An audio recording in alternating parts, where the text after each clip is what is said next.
Subscribe. Subscribe. Twongeye kubasuhuza abakunzi ba Dumeze YouTube channel. Aka kanya tugiye kugereranya Pi Network ndetse na Bitcoin Satoshi. Tugiye kubigereranya dute rero? Nyaboneka ndakubitsa gukora subscribe kuko subscribe ni ingenzi cyane. Pi Network na Bitcoin Satoshi. Ngiye kuvuga ibintu bigera ku 8 bigereranya byose. Wumve nyaboneka Pi Network ikiza cyayo, wumve ikibi cyayo, Bitcoin Satoshi nabyo uraza kuba uri kubyiyumvira. Aka kanya rero icyambere Pi Network bavuga ko izaza muri uku kwezi kwa gatandatu. Ntituzi tariki neza ariko izaza muri uku kwezi kwa gatandatu. Bati time will tell you igihe kizakubwira. Uko nguko niko bavuga mu mwaka wa 2022 mu kwezi kwa gatandatu Pi izaba igeze ku isoko, izaba ihasesekaye. Uko nguko niko muri Pi Network byifashe. Noneho rero reka tuvuge muri BTCS. Muri BTCS iyo ugiye ahantu hari white paper, ubwo ni muri white paper, abantu bazi white paper barabizi, naho usomera amakuru avuga ku kintu runaka. Iyo ugiye muri white paper bakubwira ko BTCS izaza muri iki gihe turimo cyangwa se nicyo gihe izagira ku isoko. Iyo ngiyo ni BTCS cyangwa Bitcoin Satoshi. Bivuze ngo nayo izaza muri uku kwezi kwa gatandatu. Pi Network ndetse na Bitcoin Satoshi bigiye kuhahurira. Reka turebe uko bizaba byifashe ku isoko. Number 2, icya kabiri rero kigaragaza Pi Network ndetse na BTCS. Reka tuvuge ku mafaranga. Bavuga ko muri Pi Network izajya ku isoko ihagaze agaciro k'amadolari 318. Ibyo ngibyo tubisanga he? Tubisanga kuri Twitter, tubisanga ku mbuga nkoranyambaga zabo. Niko babivuga. Ababivuga ni bandi abashinzwe gukora estimation. Bari abantu barareba bakavuga bati dukurikije umubare w'abantu bari ku mininga, dukurikije umubare w'abantu dufite, dukurikije ibintu uko tubibona, dukurikije uko ibintu byatangiye, izajya ku isoko ihagaze amadolari 318 kuri Pi imwe. Ibyo ngibyo Pi imwe kubihagaze amadolari 318 bishatse kuvuga ko ihagaze amafaranga y'u Rwanda 314. Nuko nguko Pi ihagaze. Hanyuma rero ku muntu ufite Pi 100 ku muntu ufite Pi 100 niba ihagaze 314 ku muntu ufite Pi 100, ubwo amafaranga afite y'amanyarwanda ni amafaranga menshi cyane, ni 1,31,400,000 kuri Pi 100. 1,31,400,000 kuri Pi 100. Bikavugwa yuko mu gihe kizagenda cyegera imbere izagenda igira agaciro, kuko ushobora kuba ufite nka Pi 100 ukaba ufite akayabo k'amafaranga nimba itasimbuka. Aho ngaho ni muri Pi Network ku giciro cy'amafaranga. Ibyo byandikwa ku mbuga nkoranyambaga zayo. Muri BTCS rero byifashe biti. Reka tuvuge muri BTCS. Bitcoin Satoshi. Igiciro cya Bitcoin Satoshi kirenze igiciro cya Pi Network. Bavuga ko 1 BTCS equals to 1 Ethereum. 1 BTCS equals to 1 Ethereum. Birumvikana neza BTCS imwe ingana na Ethereum imwe. Ethereum imwe ukuntu ingana na amadolari arenze 3,000. Bishatse kuvuga ko BTCS imwe izaza iri ku mafaranga atari munsi y'3,000 by'idolari. Izo ni 3,000,000 z'amanyarwanda. Ni ukuvuga ngo niba ufite BTCS 10, dutanze urugero rw'umuntu ufite BTCS 10 ubwo ikajya ku isoko ufite BTCS 10, icyo gihe uzaba ufite miliyoni zirenga 30 kuri BTCS 10 gusa. Uramutse ufite 100 cyaba ari amafaranga menshi cyane n'imbwa itasimbuka. BTCS agaciro kayo kanditse hehe? Kanditse muri white paper ya BTCS. Muri BTCS white paper yayo niho usanga agaciro ka 1 Bitcoin Satoshi. Reka dukomeze. Icya kabiri turakirangije. Reka tujye ku cya gatatu. Number 3. Icya gatatu kivuga gite rero? Tugiye kuvuga kuri KYC. Reka duhere muri Pi Network. Muri Pi Network umuntu wari we wese ushatse yafungura Pi Network agatangira akamayininga, akayakorera pe abandi bose, agakora mining adafite ibyangombwa. Hanyuma mu nyuma igihe azabishakira yazabibona. Ushobora kujyamo ufite imyaka 10 n'ingahe, hanyuma noneho ukamayininga. Wazajya kugira imyaka 18 warabonye ibyo byangombwa, hanyuma ukabikoresha ugakora KYC. Muri Pi Network KYC umunsi izaba imaze gukorwa nibwo byose bizaba biciyemo, ariko KYC kuri buri wese, cyo bita mass KYC, buri wese ayikoze, nibwo bizaba biciyemo, amafaranga nibwo azatangira kugira agaciro. Aho ngaho rero nibwo izajya ku isoko. Subscribe. Subscribe. Muri Bitcoin Satoshi rero si uko nguko bimeze. Ni ukuvuga ngo muri Pi Network uramayininga ukazategereza KYC mu nyuma. Muri Bitcoin Satoshi bigenda biti. Muri Bitcoin Satoshi ukora KYC bwa mbere ukinjira. Ntago wakwinjira utakoze KYC. Bishatse kuvuga iki? Ntago ushobora gukoresha account zirenga imwe, ntago ushobora gukora ama BTCS inshuro nyinshi ngo hanyuma nurangiza uzagenda uhereza abantu ngo bakore KYC. Oya, ntibishoboka. Urabanza ugakora KYC. Wamara gukora KYC ukabona kumayininga. Hanyuma rero habamo KYC ebyiri. Harimo icyo bita phase 2 KYC verification. Aho ni muri Bitcoin Satoshi. Muri Bitcoin Satoshi phase 2 KYC verification ikishatse kuvuga ni iki? Ni uguhuza ibya mbere KYC wakoze bwa mbere ugitangira na KYC wakoze bwa nyuma, kugira ngo hatazagira n'uwibeshye akazana amanyanga yo gukoresha account ebyiri. Mu gihe muri Pi Network ushobora gufata account 5 ukazimayininga, hanyuma nyuma y'igihe runaka ukazagenda uziha abantu bakagenda bagukorera KYC, abantu batandukanye. Icyo cyari icya gatatu kivuga kuri KYC, nacyo kirarangiye. Reka tujye ku cya kane. Nyamuneka ndakwibutsa gukora subscribe no gutera comment. Share ntago wabikora, biragoye. Ariko subscribe nibura abari ukora, kabone nubwo waba utabikeneye, nyamuneka ngenda bikeneye. Icya kane ni kihe rero? Number 4 iragira iti muri Pi Network number 4 ahangaha niho ruzingiye. Niyo mugabo bita Nicholas. Uyu mugabo bita Nicholas, aho ndi kuvuga muri Pi Network. Nicholas ni umuhanga cyane. Bavuga ko ari umwe mu bantu bize muri university ikomeye cyane ku isi.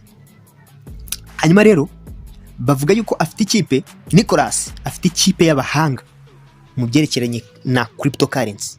Uyu Nicholas inzira akoresha kugira ngo Pi Network imenyekane, ni ukuvuga ngo muri isi habamo ibintu bitatu nibura, ibyo twakwita bitatu. Habamo analog, hakabamo digital, hakabamo na dark. Bitatu nibura habamo analog life. Analog life hahandi usanga buri muntu wese ari injiji, ibyo twafata nka ignorance cyangwa se nk'ubujiji, aho umuntu aba atazi iyo biva niyo bijya, atazi iterambere, atazi ngo biva he birajya hehe. Ari wa muntu ewana igiterambere bitamureba. Uwo niwe twakwita uwo muri analog. Uwo muri digital none ni wa muntu ubuzi icyo bita iterambere, nk'uyu nguyu bita Nicholas. Umuntu wo muri digital uhanzwe no kuvumbura no gukora udushya, umuhanga byatari. Aba bari abahanga cyane, aribo twebwe twese duherereyemo. Abantu bo muri digital turi kuva mu bintu tutazi, tugashaka kumenya tuti Pi Network ni iki, tugashaka kumenya cryptocurrency zikora zite, tugashaka kumenya nibura ibindi bintu abatubanjirije batigeze bamenya. Iyi ngiyo niyo inzira yo muri digital, ari nayo Dr. Nicholas akoresha. Ariko tugiye muri BTCS tugasangamo uyu bita Nakamoto. Ntago ari umuntu. Bamwe bavuga ko ari igitekerezo bise Nakamoto, bandi bakavuga ko ari ikipe y'abantu itazwi bise Nakamoto, bandi bakavuga ko ari umusaza wicicikiye w'umuhanga yiswe Nakamoto, abandi bakavuga ko ari amayobera yiswe Nakamoto. Subscribe. Uyu Nakamoto we akoresha icyo bita darknet. Iyo irarenze. Kwa kundi twasanze analog life, digital life, habaho na dark life. Iyo yo ibirenze kubera iki? We ntago abakeneye ngo bamumenye, kanaka amenye ngende kanaka bamenye. Wibuke muri Pi Network Dr. Nicholas koresha ubuhanga bukomeye cyane, imbuga nkoranyambaga. Kagenda ku mbuga nkoranyambaga kazifata amaraso, akareba abategetsi bakomeye bakavuga kuri Pi Network, akareba umuntu ukomeye wese akavuga muri Pi Network. Mu gihe aba bise Nakamoto bo ntago bakeneye kubamenya. Ari nayo mpamvu muri white paper bo baranditse bati, ndi kuvuga muri Satoshi, muri white paper yabo baranditse bati it doesn't matter who changed the world, what matters is that the world has been changed. Ndakeka ari uko nguko bavuze. Ntacyo bivuze kuba umuntu yarahinduye isi, ntacyo bivuze uwo muntu, ntacyo avuze bese, ntacyo bivuze kuba Nicholas agenda ku mbuga nkoranyambaga akavuga ati ngiye banyita Dr. Nicholas, mu ndebe nduyu n'uyu ndi umugabo ukomeye, nzanye Pi Network izahindura isi. Ibyo ntacyo bivuze, ahubwo icy'ingenzi nuko isi yahinduka. Abo niyo tekinike rero bo bakoresha. Iyi darknet inakoresha abantu babahanga cyane mu gucuruza intwaro. Abantu bacuruza intwaro ntago bagihura ngo baracuruza oya, ahubwo bo baravuga bati twe dufite intwaro kirimbuzi zinizi zihwanye na miliyoni 2 z'idolari, mwishyure mbere mufata intwaro, wowe ukishyura ku cyizere cyawe, ku mutima wawe uwizeye neza ko uri buzibone, ukishyura warangiza bakaguhereza coordinate, bakakwandikira x na y, bagashyiraho utubare, bakandikaho za south degree 50 zinga, ukagenda kuri iyo coordinate ahantu, bakafata nk'intwaro bakazikubita nka Nyamiramba ahantu, ukavuga ati ziri ku ikayitiniye, ukagenda ugafata za ntwaro zawe ukigendera. Wibuke uba wishyuye mbere ku cyizere, ari nabyo turi gukoresha hano muri Bitcoin Satoshi, no kumayininga ku cyizere. Ntituzi abari kutubwira ngo tumayininge, ariko ibyo bavuze babishyira mu ngiro, ari niyo ngiyo darknet ko ikora. Ibyo uvuze uba ugomba kubishyira mu ngiro, nta byo kubeshya, ari ikintu kikuri mu mutwe, nta kubeshya. Nza abantu benshi bagura ama cryptocurrency agafata nka miliyoni nk'icumi akagura ama Bitcoin ku munyamerika, Munyamerika akamubwira uti urohereza miliyoni 10 kuri ino banki yanjye, urazishyira kuri konti, hanyuma ndaguha Bitcoin zihwanye n'izo miliyoni 10. Yarangiza akazohereza miliyoni 10 iwe yizeye gusa umuntu bari kuvuga natamuzi. Nyuma y'akanya gatoya yamara uwo yagurishije nawe yamara kwakira amafaranga, yarangiza akatamworeza Bitcoin miliyoni 10 akazibona kuri account yiwe. Ibyo ngibyo benshi barabizi, na hano mu Rwanda hari abantu nzi ushobora gufata amafaranga yawe 500 ukabimwoherereza kuri mobile money akamugeraho, yarangiza akaguha Bitcoin kuri mobile money, akaba adashobora kukubeshya, ari ibintu bimuri mu mutwe. Iyo ngiyo rero niyo bita darknet, iyo ngiyo niyo ibirenze, nta muntu n'umwe ubikontorora, nta n'ubu ukeneye kumenya ngo bimeze bite, nta n'ubwambuzi buba bugomba kubamo. Muri ino si harimo ibintu bibiri bitabamo kubeshya, ibyiza cyane nko kujya mu ijuru, kujya mu Imana, ibintu byiza cyane biriya by'iyobokamana. Ubusanga abantu bakoresha ririya by'iyobokamana bagerageza ishoka byose ntibabeshye, hamwe n'ibi ngibi bibi cyane byo gucuruza intwaro, byo kwica abantu, gucuruza abantu, usanga bakoresha ukuri kwa nyako, nta bintu byo kubeshya. Iyo niyo tekinike Satoshi Nakamoto akoresha, kubwira abantu bakizera, hanyuma bamara kwizera akabaha ibyo bakeneye. Ari nayo impamvu turi kumayininga, tutazi ngo turi kumayiningira nde, tutazi ngo ninde yabizanye, twe tugapfa kumayininga gusa. Twajya kubona tukabona baratubwiye bati nuramuka wujuje ama BTC 0.002 uzabikuza ama Bitcoin asanzwe mu gihe watumiye abantu. Twabikuza tukabona birakunze.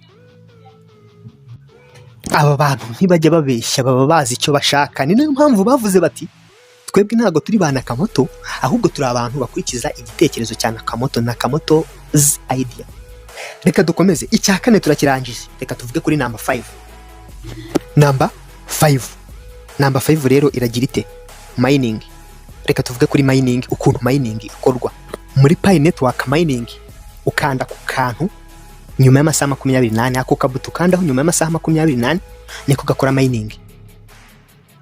Hanyuma rero noneho muri BTC cyangwa muri Bitcoin Satoshi mining suko nguko ikorwa.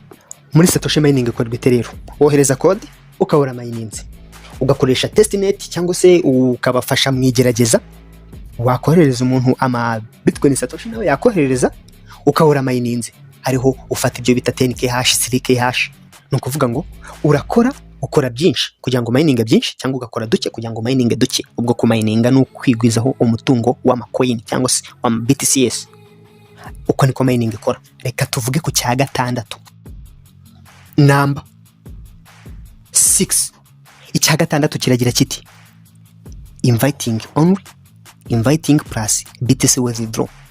Muri Pi network utumira abantu gusa, mining rate yawe kiyongera cyangwa se ukamininga byinshi. Subscribe. Muri Bitcoin Satoshi suko bimeze, utumira abantu ukabikuza Bitcoin za nyazo. Mu gihe watumiye abantu muri Pi network umininga byinshi, ariko muri Bitcoin Satoshi gutumira abantu ni ukugira ngo ubashe kubikuza Bitcoin za nyazo. Icyo cyari cya gatandatu. Reka tuvuge ku cya karindwi, number 7. Cya karindwi kiragira kiti Pi network irarenze, igira icyo bita Pi browser. Iyo Pi browser isangamo byose. Ushobora kuyisangamo wallet, ushobora kuyisangamo aho bakorera KYC, ushobora kuyisangamo isoko Pi network ifitiye bita P-Chain, ushobora kuyisangamo utuntu twinshi tugiye dutandukanye. Iyi ngiyi Pi browser niyo ikora byose kuri Pi network, niyo izanakora byose kuri Pi network. Iyi bita Pi browser ni akantu Nicolas yikoreye karenze gatandukanye n'izindi mining zose. aho hari muri Pi network. Reka tuvuge muri Bitcoin Satoshi. Bitcoin Satoshi ikoresha wallet ya kera iyo bita MetaMask. Iyi wallet ya MetaMask ntuyisuzugure kuko irarenze. Ni wallet uzasangaho ama crypto arenze.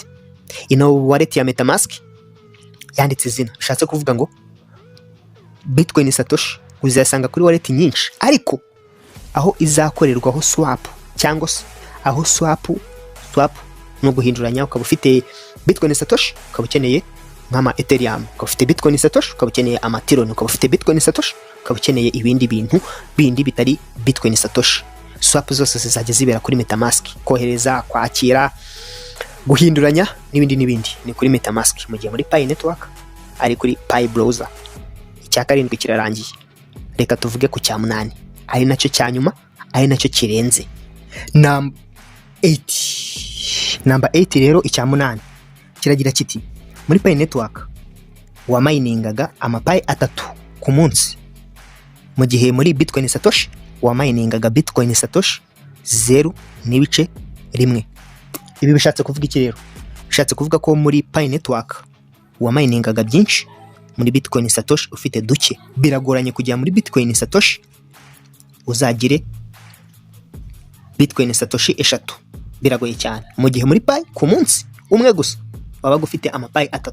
Uyibuke Pi imwe ni 314 by'amanyarwanda. Niba koko Pi zaziri ku gaciro k'ibihumbi 314 by'amanyarwanda kandi ku munsi ukaba waraminingaga Pi 3, bivuze ngo ku munsi wakoreraga amafaranga y'u Rwanda 942. Ariko nyuma byaje guhinduka. Pi ku munsi niba waraminingaga 3 ntacyo wakoze, nta muntu watumiye, byaje guhinduka barabimanura babigira nkeya. Hanyuma rero muri Bitcoin Satoshi nta kintu wakoze, waminingaga 0.1. Nta kintu wakoze, nta muntu watumiye, nta code wohereje, nta kintu na kimwe ugeze ko ukora, wowe wakoze receive gusa. Ubwo icyo gihe ku munsi waminingaga 227 n'ibihumbi 573 ku munsi. 227 ni amafaranga menshi cyane, ntacyo wakoze. Hanyuma rero nuza kohereza code cyangwa ugatumira umuntu cyangwa ugakora ikindi kintu, uraza gusanga uzaba waraminingaga miliyoni y'amanyarwanda ku munsi, mu gihe wakoze ibindi bintu. Icyitonderwa muri mining rero, mining ishobora kujya ku isoko ifite agaciro gatoya ari 0.1, ariko ibyo biri 0.1 mu minsi mike cyane bikaba byahindutse. Ibi ndi kukubwira 318 by'amadolari byo muri Pi hamwe n'ibihumbi 3 byo muri BTCS. Bishatse kuvuga ngo rero hari abantu batizera ko ibi bintu bibaho. Bitcoin niyo yasajije abantu mu gihe bayipingaga bagasanga uwayimaninze wese yasaba umukire. Reka mbaze wowe mininga Pi network, ujye wizera ko ayo mapayi yose ufite Pi imwe izavunjwa ibihumbi 314 by'amanyarwanda? Ku giti cyanjye singyizera kuko mfite Pi zirenga ibihumbi 4. Bishatse kuvuga ngo nahita mba umuherwe utabaho. Singyizeye.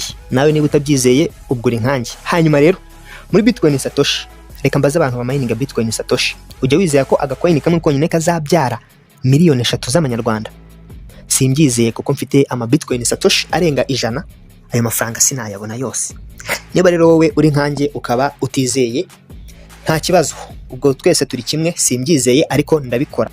Nyamara bajya bavuga bati the rich get richer cause the poor things every opportunity is a scam. Bishatse kuvuga ngo abakire barushaho gukira kubera yuko abakene bakunda gutekereza yuko buri mahirwe yose aje biba ari ubutubuzi. Ibi bintu tuba turimo twese nanjye mba mbona ari ubutubuzi, ariko ndabikora. Impamvu mbona ari ubutubuzi wasanga ari ukubera ubukene nifitiye. Nyamara the rich get richer cause the poor things every opportunity is a scam. Abakene bakarushaho gukira. Ku twebwe rero abakene tukarushaho gukena kubera ko tuba dutekereza ko biba ari ubutubuzi. So mwakoze kureba iyi video rero, ndabibutsa gukora subscribe. Nyaboneka mumbabarire mukore subscribe. Mwari kumwe na Domezo. Ndabashimiye. Subscribe. Subscribe.